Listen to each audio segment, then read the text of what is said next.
Hello student, तो आप सभी को स्वागत है अपने YouTube channel SSC target job में। आज हम बात करें आरपीएफ कांस्टेबल और एसआई के लिए 50 मोस्ट इंपॉर्टेंट एवं सेलेक्टेड प्रश्न लेके आ चुके हैं। जिस तरह से एग्जामिनर आपके एग्जाम में प्रीवियस क्वेश्चन, इंपॉर्टेंट क्वेश्चन एवं करेंट क्वेश्चन सेलेक्ट करता है, उसी के अनुसार लाया गया हर एक टॉपिक से रखा गया आपके एग्जाम की दृष्टि से। तो आप लोग इसे बारीकी से लगाना, जो याद ना हो उसे याद जरूर कर लेना, क्योंकि आपके एग्जाम में सेम टू क्वेश्चन देखने को मिल सकता है। तो आप लोग इसे बारीकी से लगाना। अगर चैनल पे आप पहली बार हो तो चैनल को सब्सक्राइब कर लेना, बेल आइकन दबा लेना, क्योंकि ऐसा मोस्ट इंपॉर्टेंट एवं सेलेक्टेड वीडियो आपको जल्दी मिल सके। और वीडियो को लाइक कर देना। तो चलते हैं बिना टाइम गवाते हुए सीधे क्वेश्चन की ओर। और हमारा पहला क्वेश्चन दिया गया है, और पहला क्वेश्चन देखो करेंट का क्वेश्चन है और इम्पोर्टेंट क्वेश्चन है, ध्यान देना। क्या है? तीसरी वर्ल्ड फ्रूट, क्या बोला है कि तीसरी वर्ल्ड फ्रूट इंडिया 2024 का आयोजन जो है वो कहाँ किया गया है? नई दिल्ली, कोलकाता, मुंबई। तो तीसरी वर्ल्ड फ्रूट इंडिया 2024 का आयोजन जो किया गया है वो नई दिल्ली में। कहाँ किया गया? नई दिल्ली में। तो आपका राइट आंसर क्या हो जाएगा? ऑप्शन नंबर ए हो जाएगा। अगला प्रश्न दिया गया है, देखो रेलवे से संबंधित प्रश्न जितना भी हो आप लोग इसे बिल्कुल मिस ना करना, बिल्कुल याद कर लेना, क्योंकि आपके एग्जाम में मिलने वाला है सेम टू प्रश्न। तो दूसरा नंबर का प्रश्न क्या दिया गया है कि भारतीय रेलवे द्वारा सबसे अधिक इस्तेमाल किए जाने वाला गेज कौन सा है? भारतीय रेलवे द्वारा सबसे अधिक इस्तेमाल किया जाने वाला गेज कौन सा है? तो आपका राइट आंसर हो जाएगा ब्रांड गेज। क्या है? ब्रांड गेज जो है वो भारतीय रेलवे द्वारा अधिक इस्तेमाल किया जाने वाला गेज है। तो आपका राइट आंसर ऑप्शन सी हो जाएगा। अगला प्रश्न दिया गया है कि इनमें से कौन सा प्लास्टिक मनी के रूप में जाना जाता है? Credit card, demand draft, bearer cheque, या फिर इनमें से कोई नहीं। तो बताओ जल्दी कि इनमें से कौन सा प्लास्टिक मनी के रूप में जाना जाता है? तो आपका राइट आंसर हो जाएगा क्रेडिट कार्ड को। किसे जाना जाता है? क्रेडिट कार्ड को जाना जाता है। तो आपका right answer option number A हो जाएगा। अगला प्रश्न दिया गया है, भारत छोड़ो आंदोलन का दूसरा नाम क्या था? भारत छोड़ो आंदोलन का दूसरा नाम क्या था, ये पूछ रहा है। तो भारत छोड़ो आंदोलन का दूसरा नाम जो था वो था अगस्त क्रांति। क्या था? अगस्त क्रांति। ऑप्शन नंबर बी आपका राइट आंसर हो जाएगा। और भारत छोड़ो आंदोलन का कब हुआ था? ये कब हुआ था? तो ये कितना हुआ था? 8 अगस्त, 8 अगस्त 1942 में, 1942 में शुरू हुआ था। इसीलिए अगस्त क्रांति भी इसे कहते हैं, अगस्त में हुआ था तो। और भारत छोड़ो आंदोलन आपको पूछ सकता है कि भारत छोड़ो आंदोलन कब हुआ था, तो आप लोग ध्यान में रखना डेट, 8 अगस्त 1942 को। अगला प्रश्न दिया गया है कि जुलाई 2024 तक कितने देश अंतर्राष्ट्रीय ऊर्जा दक्षता हब का हिस्सा थे? बताओ कि 2024 तक कितने देश जो है अंतर्राष्ट्रीय ऊर्जा दक्षता हब का हिस्सा थे? तो आपका राइट आंसर हो जाएगा 16 सदस्य। कितने सदस्य थे?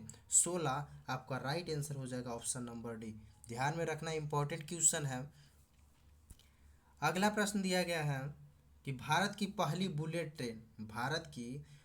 बुलेट ट्रेन परियोजना का नाम क्या था? वंदे एक्सप्रेस, राजधानी हाई स्पीड रेल कॉरिडोर, या फिर Mumbai Ahmedabad high speed rail परियोजना, या फिर इनमें से कोई नहीं। तो बताओ कि भारत की पहली बुलेट ट्रेन परियोजना का नाम क्या था? तो आपका राइट आंसर हो जाएगा Mumbai Ahmedabad high speed rail परियोजना। ऑप्शन नंबर सी आपका राइट आंसर हो जाएगा। अगला प्रश्न दिया गया है कि निम्नलिखित झील में से कौन सा नमकीन पानी का झील है? बताओ इनमें से कौन सा जो है वो नमकीन पानी का झील है? डल झील, बुलर झील, या फिर सांभर झील? तो आपका राइट आंसर हो जाएगा सांभर झील। सांभर झील जो है वो नमकीन है, या फिर चिल्का झील हो जाता, उड़ीसा में स्थित है वो भी होता तो चिल्का झील होता, या फिर यहाँ पे सांभर है तो सांभर हो जाएगा। ये दोनों मीठे पानी का झील है, तो ध्यान में रखना। और हमें पूछा नमकीन पानी, तो सांभर झील हो जाएगा। सांभर झील कहाँ स्थित है ये भी पूछ सकता है कि सांभर झील कहाँ स्थित है? तो ये राजस्थान में। कहाँ स्थित है? राजस्थान में। ध्यान में रखना, इंपॉर्टेंट है। सांभर झील कहाँ स्थित है? तो राजस्थान। अगला प्रश्न दिया गया है, किस गैस का उपयोग वनस्पति तेल में वनस्पति घी के निर्माण में किया जाता है? तो बताओ कि किस गैस का उपयोग जो है वो वनस्पति तेल में वनस्पति घी के निर्माण में किया जाता है। कार्बन डाइऑक्साइड, हीलियम या हाइड्रोजन का। तो आप लोग जानते होंगे हाइड्रोजनीकरण विधि से प्राकृतिक घी को बनाया जाता है, ये पता होगा। तो हाइड्रोजन गैस का ही इस्तेमाल किया जाता है। किस गैस का? तो हाइड्रोजन तेल से ही किया जाता था। आपका राइट आंसर क्या हो जाएगा? ऑप्शन नंबर सी हो जाएगा। क्या पूछा कि किस गैस का उपयोग से वनस्पति तेल से वनस्पति घी बनाया जाता है? तो हाइड्रोजन गैस से। और हाइड्रोजनीकरण विधि से किया जाता है, ये भी याद रखना। अगला प्रश्न दिया गया है कि मानव के बाल में मौजूद संरचनात्मक प्रोटीन का नाम क्या है? जो मानव के बाल होता है ना, उसमें प्रोटीन का नाम पूछ रहा है। केराटिन होता है, हिस्टिडीन, या फिर आइसोल्यूसिन, या फिर इनमें से कोई नहीं। तो मानव बाल में जो मौजूद संरचनात्मक प्रोटीन होता है वो केराटिन होता है। क्या होता है? केराटिन। आपका right answer option number A हो जाएगा। अगला प्रश्न दिया गया है स्वच्छ भारत दिवस जो है वो किस राष्ट्रीय नेता की जयंती के साथ मनाया जाता है? बताओ जल्दी कि स्वच्छ भारत दिवस जो है वो किस राष्ट्रीय नेता के जयंती के साथ मनाया जाता है? तो आपका राइट आंसर हो जाएगा महात्मा गांधी की जयंती पे। किसकी जयंती पे? 2 अक्टूबर को मनाया जाता है क्या? महात्मा गांधी की जयंती पे स्वच्छता दिवस। तो आप लोग ध्यान में रखना, राइट आंसर हो जाएगा ऑप्शन नंबर सी। अगला प्रश्न दिया गया है कि निम्न में से उपराष्ट्रपति जी किसके पदेन अध्यक्ष होते हैं? राज्यसभा का, लोकसभा का, या मंत्रिमंडल का? तो उपराष्ट्रपति जो होते हैं वो किसके पदेन अध्यक्ष होते हैं? तो आपका राइट आंसर हो जाएगा वो राज्यसभा के होते हैं। किसके होते हैं? राज्यसभा के पदेन अध्यक्ष होते हैं। तो आप लोग ध्यान में रखना, right answer option number A हो जाएगा। अगला प्रश्न दिया गया है आनंद मठ पुस्तक के लेखक कौन है? बताओ, आप सभी को पता होना चाहिए। आनंद मठ पुस्तक के लेखक जो हैं वो बंकिम चंद्र चटर्जी है। कौन है? बंकिम चंद्र चटर्जी। आपका राइट आंसर क्या हो जाएगा? Option number C. अगला प्रश्न दिया गया है कि उत्तर मध्य रेलवे की स्थापना पूछा है। देखो, उत्तर मध्य रेलवे की स्थापना वर्ष पूछा, इंपॉर्टेंट है। 2003, 2010 या फिर 2019। तो उत्तर मध्य रेलवे की स्थापना जो हुआ था वो 2003 में हुआ था। याद रखना, राइट आंसर आपका ऑप्शन नंबर ए हो जाएगा। अगला प्रश्न दिया गया है नरेगा। नरेगा का पूर्ण रूप क्या होता है? नरेगा सुना होगा, नरेगा नहीं, मनरेगा सुना होगा। क्या सुना होगा? कि मनरेगा। लेकिन मनरेगा के नाम से पहले उसे नरेगा के नाम से जाना जाता था। मनरेगा को नरेगा 2006 में नरेगा के नाम से स्थापित किया गया था और 2009 में नरेगा का नाम बदल के मनरेगा कर दिया गया। तो ध्यान रखना, आपको ये भी पूछ सकते हैं। तो यहाँ पे नरेगा का पूर्ण रूप पूछा है। तो नरेगा का पूर्ण रूप होता है national rural employment guarantee act.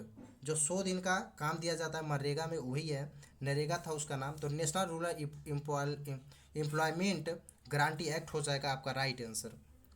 अगला प्रश्न दिया गया है भारतीय विश्वविद्यालय आयोग का गठन कब किया गया था? बताओ जल्दी कि भारतीय विश्वविद्यालय आयोग का गठन जो है वो कब किया गया था? तो आपका राइट आंसर हो जाएगा 1902 में किया गया था। ऑप्शन नंबर सी आपका राइट आंसर हो जाएगा।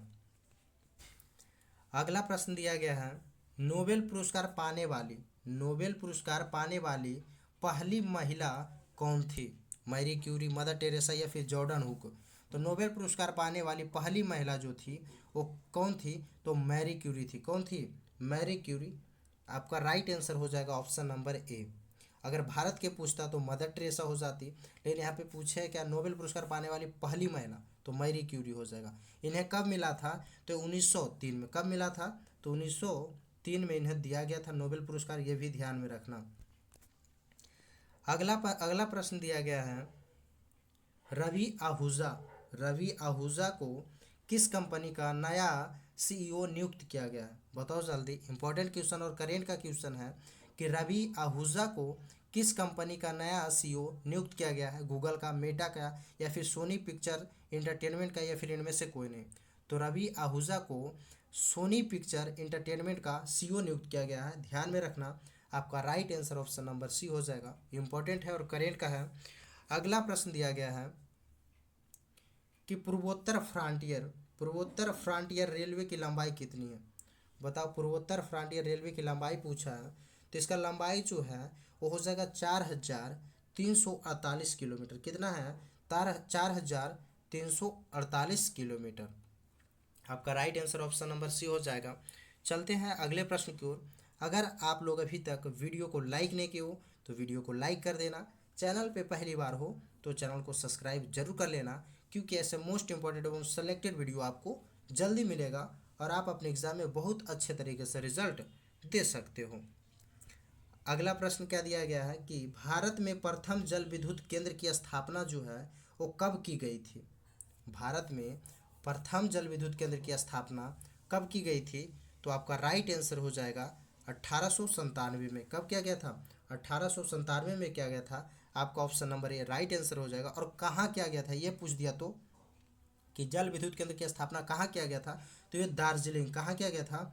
दार्जिलिंग में किया गया था। ध्यान में रखना, पश्चिम बंगाल। कहाँ किया गया था? दार्जिलिंग, पश्चिम बंगाल। ऑप्शन नंबर क्या हो जाएगा? ए राइट आंसर हो जाएगा 1897 में।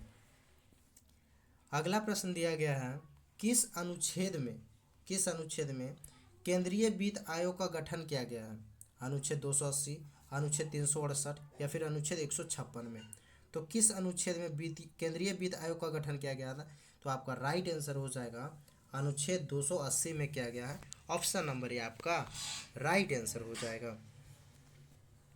अगला प्रश्न दिया गया है, निम्न में से जीएसटी कौन सा कर है? बताओ कि जीएसटी जो है वो कौन सा कर है, प्रत्यक्ष, अप्रत्यक्ष या ए और बी दोनों? तो जीएसटी जो है वो अप्रत्यक्ष कर है। कौन सा कर है? अप्रत्यक्ष कर है। तो आपका राइट आंसर क्या हो जाएगा? Option number B. जीएसटी जो है वो कब लागू किया गया था? आपको डेट पता है? आपका डेट भी पूछ सकता है। तो जीएसटी जो लागू किया गया था वो 1 जुलाई, कब किया गया था? 1 जुलाई 2017 को। कब किया गया था? 2017, 1 जुलाई 2017 को लागू किया गया था जीएसटी। ध्यान में रखना। राइट आंसर हो जाएगा आपका ऑप्शन नंबर बी, अप्रत्यक्ष कर है और 1 जुलाई 2017 को लागू हुआ था। अगला प्रश्न दिया गया है कि विक्रम संवत का आरंभ जो है वो कब हुआ था? तो विक्रम संवत का आरंभ हुआ था 57 ईसा पूर्व में। कब हुआ था? 57 ईसा पूर्व में हुआ था विक्रम संवत का आरंभ। और एक शक संवत होता है, शक संवत का भी पूछता है। तो शक संवत का जो आरंभ हुआ था वो 78 ईसा में हुआ था। कब हुआ था? 78 ईसा में। तो ध्यान रखना, आपका राइट आंसर क्या हो जाएगा? आपका राइट आंसर हो जाएगा विक्रम संवत का 57, और शक संवत पूछे तो 78 ईसा पूर्व। ऑप्शन नंबर ए आपका राइट आंसर हो जाएगा। अगला प्रश्न दिया गया है, प्रधानमंत्री मोदी जी ने धरती आबा जनजाति ग्राम उत्कर्ष अभियान की शुरुआत किस राज्य में की है? प्रधानमंत्री मोदी जी ने धरती आबा जनजाति ग्राम उत्कर्ष अभियान की शुरुआत जो है वो किस राज्य में की है? तो आपका राइट आंसर क्या होगा? ये झारखंड में। कहाँ किए हैं? तो झारखंड में किए हैं। ऑप्शन नंबर सी आपका राइट आंसर हो जाएगा। अगला प्रश्न दिया गया है कि निम्न में से संसद का सत्र नहीं है। निम्न में से संसद का सत्र नहीं है। बजट सत्र, मानसून सत्र, शीतकालीन सत्र। तो ये तीनों जो है वो संसद का सत्र है। तो आपका राइट आंसर क्या हो जाएगा? इनमें से कोई नहीं। क्या हो जाएगा? आपका right answer option number D हो जाएगा, इनमें से कोई नहीं। अगला प्रश्न दिया गया है कि निम्न में से कामायानी किसकी कृति है? बताओ कि कामायानी जो है वो किसकी कृति है? जयशंकर प्रसाद का, वृंदावन लाल वर्मा का, या फिर महर्षि पाणिनि का?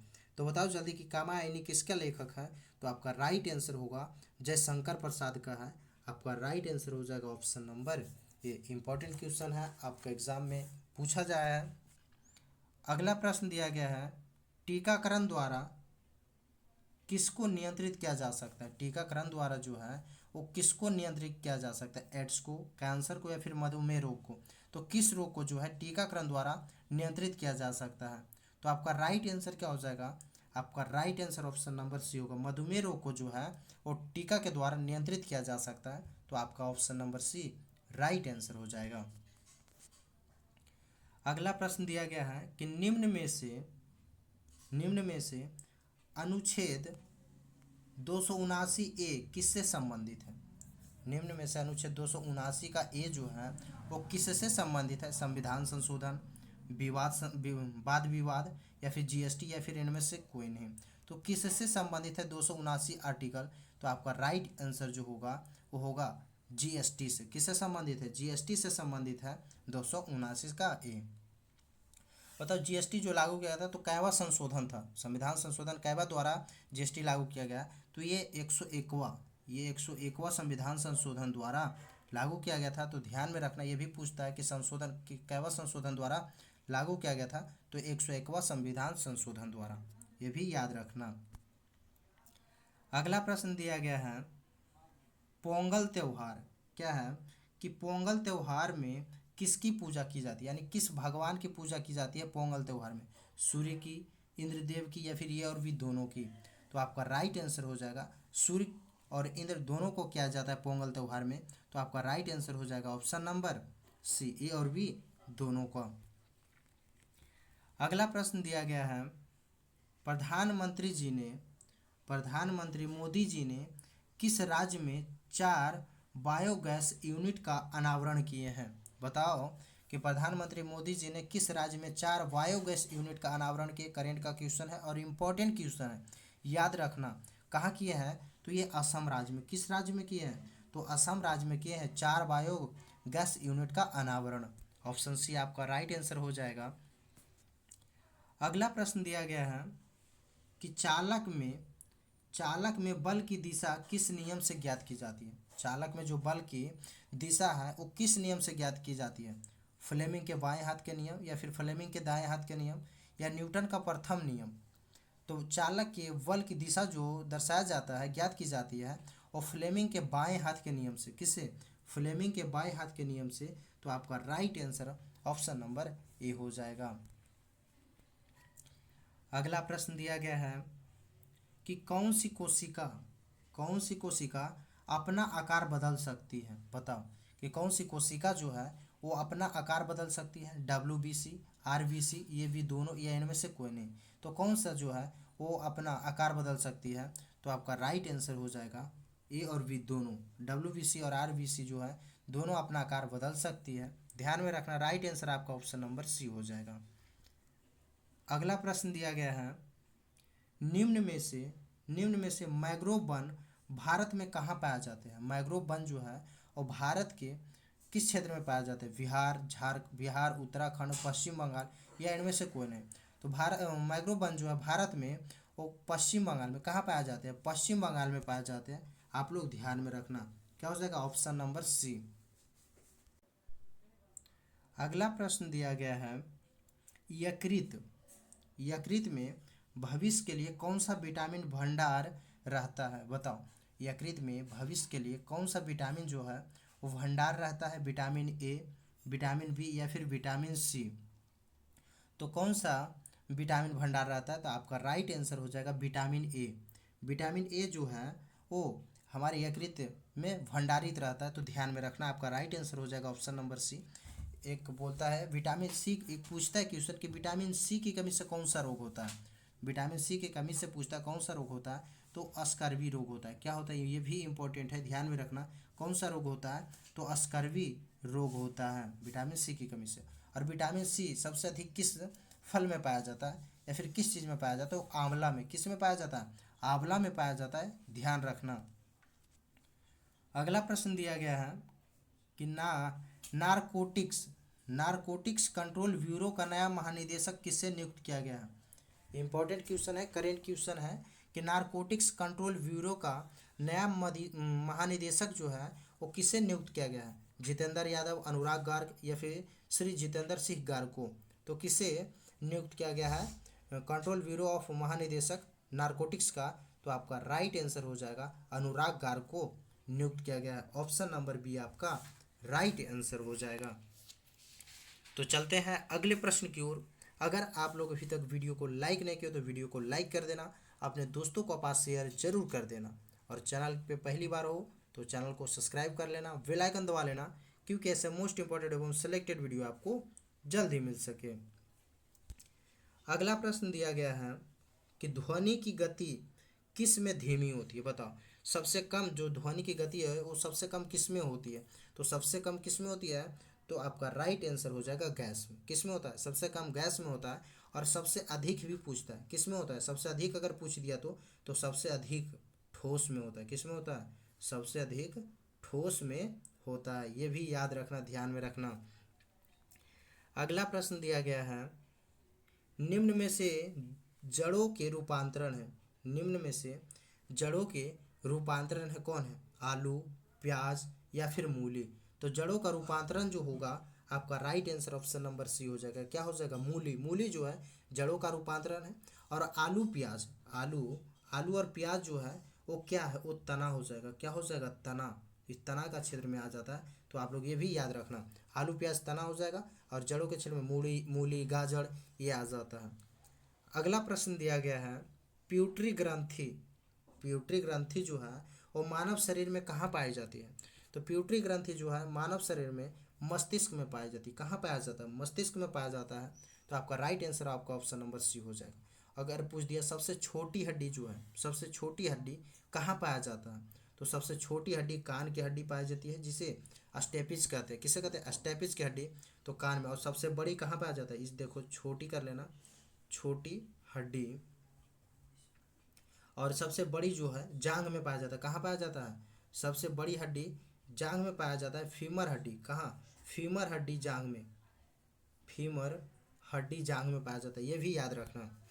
अगला प्रश्न दिया गया है, दूध से क्रीम निकालने पर दूध का घनत्व, दूध से क्रीम निकालने पर दूध का घनत्व जो है वो क्या होता है? घटता है या फिर बढ़ता है या फिर समान रहता है? तो बताओ कि दूध से क्रीम निकालने पर दूध का घनत्व क्या होता है? तो दूध का घनत्व बढ़ जाता है। क्या होता है? बढ़ जाता है। आपका right answer option number B हो जाएगा।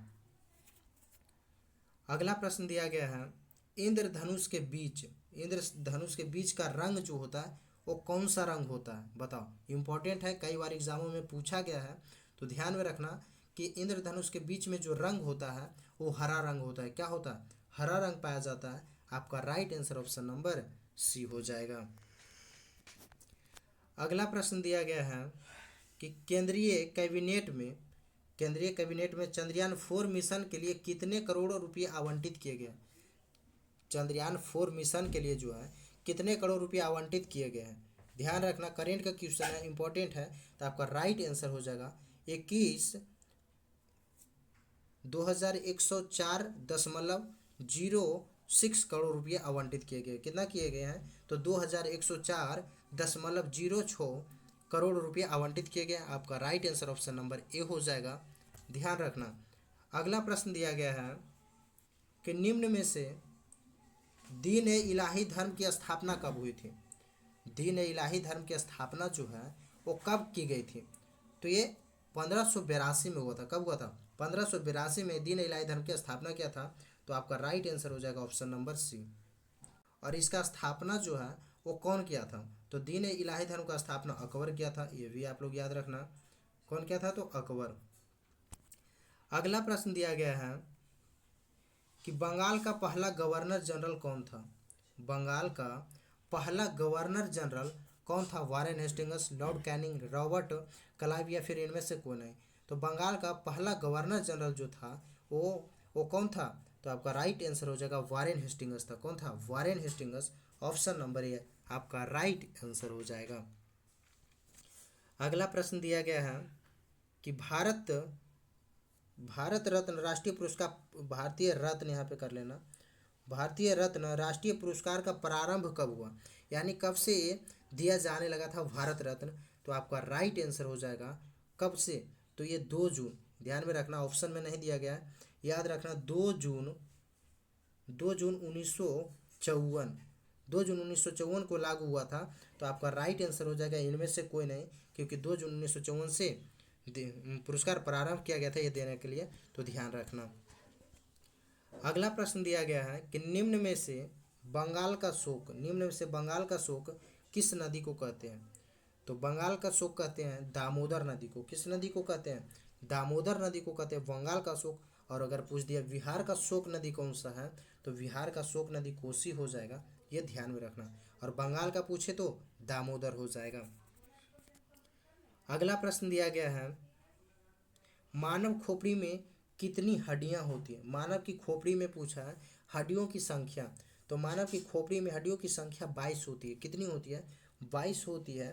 तो आपका राइट आंसर हो जाएगा ऑप्शन नंबर सी। अगला प्रश्न दिया गया है, राष्ट्रगान को सर्वप्रथम कब गाया गया था? बताओ कि राष्ट्रगान को जो सर्वप्रथम कब गाया गया था? तो यह 27 दिसंबर 1911 को। कब गाया गया था? 27 दिसंबर 1911 को गाया गया था राष्ट्रगान। अगला प्रश्न दिया गया है, भारत में प्रथम स्टॉक एक्सचेंज किस वर्ष स्थापित हुआ था? तो ये 1875। कब स्थापित किया गया था स्टॉक एक्सचेंज? 1875 में स्थापित किया गया था। और कहाँ किया गया था? तो ये मुंबई में। कहाँ किया गया था? मुंबई में स्थापित किया गया था, ये भी ध्यान रखना। और 1875 में इसे स्थापित किया गया था। अगला प्रश्न दिया गया है, अंतर्राष्ट्रीय न्यायालय में न्यायाधीशों की संख्या कितनी होती है? यहाँ पे थोड़ा ध्यान देना, मिस्टेक हो गया। न्यायाधीशों में, अंतर्राष्ट्रीय न्यायालय में न्यायाधीशों की संख्या जो है वो कितना होता है? तो ये 15 होती है। न्यायाधीशों की संख्या जो होता है वो 15 होता है। ध्यान में रखना, अंतर्राष्ट्रीय न्यायालय में न्यायाधीशों की संख्या 15 होता है। अगला प्रश्न दिया गया है कि कुंडनकुलम परमाणु ऊर्जा संयंत्र कौन से राज्य में स्थापित है? कुंडनकुलम जो परमाणु ऊर्जा संयंत्र है वो कौन से राज्य में स्थापित किया गया है? तो ये तमिलनाडु में। किस राज्य में? तमिलनाडु राज्य में स्थापित किया गया है कुंडनकुलम परमाणु ऊर्जा। ध्यान में रखना, इंपॉर्टेंट बनता है। आपका right answer option number B हो जाएगा। अगला प्रश्न दिया गया है कि सूरज ताल जो झील है वो किस राज्य में स्थित है? तो सूरज ताल झील जो स्थित है वो हिमाचल प्रदेश में स्थित है। कहाँ स्थित है? हिमाचल प्रदेश में स्थित है। आपका right answer option number B हो जाएगा, सूरज ताल झील हिमाचल प्रदेश। तो आज यहीं तक मोस्ट इंपॉर्टेंट एवं सेलेक्टेड प्रश्न रखते हैं। मिलेंगे नेक्स्ट वीडियो में नेक्स्ट इंपॉर्टेंट क्वेश्चन के साथ। तो अगर आप लोग अभी तक चैनल को सब्सक्राइब नहीं किए तो चैनल को सब्सक्राइब कर लेना, बेल आइकन दबा लेना, वीडियो को लाइक कर देना और अपने दोस्तों के पास शेयर जरूर कर देना। मिलेंगे नेक्स्ट वीडियो में, जब तक के लिए जय हिंद।